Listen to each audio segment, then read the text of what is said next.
Assalamualaikum warahmatullahi wabarakatuh. Perkenalkan, nama saya Nurlian, NIM-nya E01213004. Nah, di sini saya akan mempresentasikan tugas akhir ARW, analisis rentan waktu. Tugas akhir saya itu topiknya inflasi, datanya dari inflasi. Oke, langsung saja di pendahuluan. Inflasi merupakan ekonomi yang sangat ditakuti oleh semua negara di dunia, termasuk Indonesia. Apabila inflasi ditekan, dapat mengakibatkan meningkatnya tingkat pengangguran, sedangkan tingkat pengangguran adalah salah satu simbol dari rendahnya produksi nasional yang dapat mempengaruhi pertumbuhan ekonomi. Inflasi merupakan salah satu indikator yang sangat penting dan sering digunakan untuk mengukur kesehatan ekonomi suatu negara. Inflasi yang tidak terkendali dapat menyebabkan berbagai masalah ekonomi, seperti menurunnya daya beli masyarakat, meningkatnya biaya hidup, dan ketidakstabilan ekonomi. Oleh karena itu, pemahaman yang mendalam tentang pola dan prediksi inflasi sangat penting bagi para pembuat kebijakan ekonomi dan pelaku pasar. Fluktuasi seringkali sulit diprediksi karena dipengaruhi oleh berbagai faktor seperti kebijakan moneter, kondisi ekonomi global, harga komoditas, dan lain-lain. Oleh karena itu, diperlukan metode yang dapat mengakomodasi dinamika dan ketidakpastian data inflasi. Salah satu metode yang sering digunakan yaitu untuk menganalisis dan memprediksi data runtun waktu adalah metode ARIMA. Metode ARIMA adalah salah satu teknik dalam analisis runtun waktu yang populer dan terbukti efektif dalam memodelkan dan meramalkan data yang bersifat non-stasioner. Metode ini menggabungkan 3 komponen utama. Yang pertama AR atau autoregresif. Komponen ini menggunakan hubungan antara pengamatan dan pengamatan sebelumnya untuk memprediksi nilai masa depan. Yang kedua, integrated. Komponen ini melibatkan differencing data untuk membuatnya stasioner, yang berarti menghilangkan tren atau pola musiman. Yang ketiga, moving average atau MA. Komponen ini menggunakan kesalahan dari prediksi sebelumnya untuk meningkatkan akurasi model. Oke, selanjutnya langsung saja masuk di pembahasan. Yang pertama kita impor data. Karena di sini menggunakan aplikasi RStudio, jadi seperti yang dilihat, impor data, terus masuk ke from text read R, pilih filenya, kemudian nanti akan muncul seperti ini. Sintaksnya juga ada di sini. Dan yang kedua, menampilkan plot data. Setelah tadi diimpor datanya, kemudian diplot. Dan didapat seperti ini. Yang ketiga, melakukan transformasi data. Melakukan transformasi data di RStudio disebut dengan melakukan proses transformasi data di time series disebut dengan proses diferensi. Dan diperoleh data dengan bentuk baru dan sintaksnya yaitu, sintaksnya ada di layar, dan setelah sintaksnya dikasih masuk di RStudio, outputnya seperti di layar. Outputnya seperti ini, kemudian diplot lagi, diplot data yang telah didiferensi tadi. Oke, setelah diplot, diketahui data yang sudah diferencing tampak lebih stasioner, memenuhi salah satu syarat penting untuk analisis ARIMA. Namun, spike besar terjadi sekitar tahun 2005. Perlu diperhatikan karena dapat mempengaruhi akurasi model ARIMA yang akan dibangun. Selain itu, fluktuasi data setelah diferencing terlihat lebih stabil dan tidak memiliki tren yang jelas, menunjukkan bahwa data sudah siap untuk dianalisis lebih lanjut dengan model ARIMA. Menampilkan plot ACF dan BACF-nya. Setelah menampilkan plot ACF-nya, setelah ditampilkan, diketahui ACF plot menunjukkan autokorelasi yang signifikan pada leg 1 dan kemudian cepat menurun hingga mendekati 0. Hal ini menunjukkan bahwa data mungkin memiliki beberapa autokorelasi yang signifikan pada leg awal tetapi tidak banyak autokorelasi setelahnya. Yang kedua, plot PACF. Dari gambar diketahui PACF plot menunjukkan autokorelasi yang signifikan pada leg 1 dan 2, dan kemudian menurun drastis.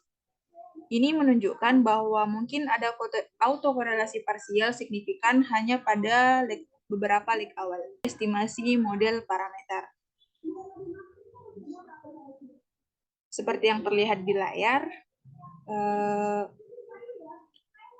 agar RStudio dapat mengeluarkan output, dibutuhkan sintaks seperti ini. Begitu juga model MA1, model ARMA 2,1, karena tadi AR-nya 2, MA-nya 1, jadi ARMA itu kan kombinasi dari AR dan MA. Setelah itu model ARIMA 211. Setelah diuji, dapat diketahui itu memiliki nilai AIC dan MSE terendah. Dalam praktik terbaik, kita memilih ARMA 2,1 karena AIC yang terendah sering digunakan untuk model seleksi, mengingat ini mempertimbangkan jumlah parameter dalam model. Melakukan uji diagnostik. Uji diagnostiknya ini dilakukan pada model ARMA 2,1. Seperti yang tertampak pada layar. Dari gambar residual of ARMA 2,1 model, interpretasi plotnya itu yang pertama konsistensi residual. Residual umumnya berfluktuasi di sekitar garis nol, yang menunjukkan bahwa model tidak memiliki bias yang signifikan. Ini adalah tanda bahwa model cukup baik dalam menangkap pola umum dalam data. Yang kedua, rentang residual. Sebagian residual berada dalam kisaran -2 hingga 2, yang menunjukkan bahwa prediksi model cukup akurat dalam kebanyakan kasus. Periode dengan kesalahan besar. Lonjakan di tahun 2005. Ada suatu lonjakan yang sangat besar sekitar tahun 2005. Dengan residual mencapai lebih dari 8, ini menandakan bahwa model tidak dapat menangkap beberapa kejadian ekstrim atau anomali dalam data pada periode tersebut. Yang ketiga, autokorelasi residual. Pola acak pada umumnya tidak ada pola yang jelas dalam plot residual, yang menunjukkan bahwa tidak ada autokorelasi yang signifikan yang tersisa dalam residual. Ini menunjukkan bahwa model ARMA 2,1 menangkap sebagian besar pola temporal dalam data. ACF residual. Dari gambar, plot residual dalam model ARMA 2,1 menunjukkan fluktuasi residual yang sebagian besar berkisar di sekitar 0, menunjukkan bahwa model cukup baik dalam menangkap pola dalam data. Namun terdapat spike besar sekitar 2005 yang menunjukkan adanya outlier yang kejadian anomali yang mungkin tidak sepenuhnya dijelaskan oleh model. Setelah spike tersebut, fluktuasi residual terlihat lebih stabil dan tidak menunjukkan pola sistematis yang signifikan, menandakan bahwa model ARMA 2,1 cukup baik dalam meresidu data secara keseluruhan. Plot PACF residual. Dari gambar terlihat plot ACF residual menunjukkan bahwa sebagian besar leg berada dalam batas signifikan. Ini mengindikasikan bahwa residual dari model ini tidak memiliki autokorelasi parsial yang signifikan pada leg yang berbeda. Dengan kata lain, model ARMA 2,1 telah menangkap struktur dalam data dengan baik, dan residualnya tampak seperti white noise.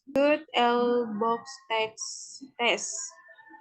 Sintaksnya seperti pada layar, dan outputnya setelah memasukkan sintaks ada di layar. Oke, lanjut saja. Yang pertama, standardized residual.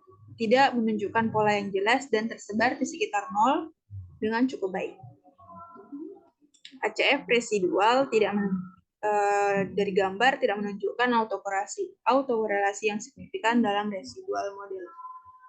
Selanjutnya, L-Jung box test. Dari gambar juga tidak menunjukkan autokorelasi yang signifikan. Selanjutnya, melakukan peramalan dengan model yang dipilih. Untuk sintaks melakukan peramalan model yang dipilih, seperti yang dilihat, setelah memasukkan sintaksnya, output yang keluar seperti ini.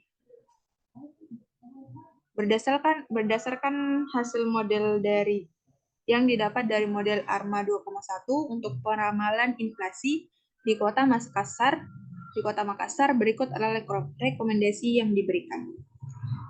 Yang pertama, monitoring lebih lanjut pada tahun 2020, stabilisasi pada tahun 2021 dan 2022. Yang ketiga, perhatikan keakuratan model di tahun 2020. Yang keempat, analisis anomali tahun 2005, kebijakan ekonomi dan inflasi, dan pemanfaatan rutin dan pembaruan model. Dengan mengikuti rekomendasi ini, diharapkan prediksi inflasi dapat digunakan secara efektif untuk perencanaan ekonomi dan pengambilan keputusan di Kota Makassar. Sekian dari saya. Wassalamualaikum warahmatullahi wabarakatuh.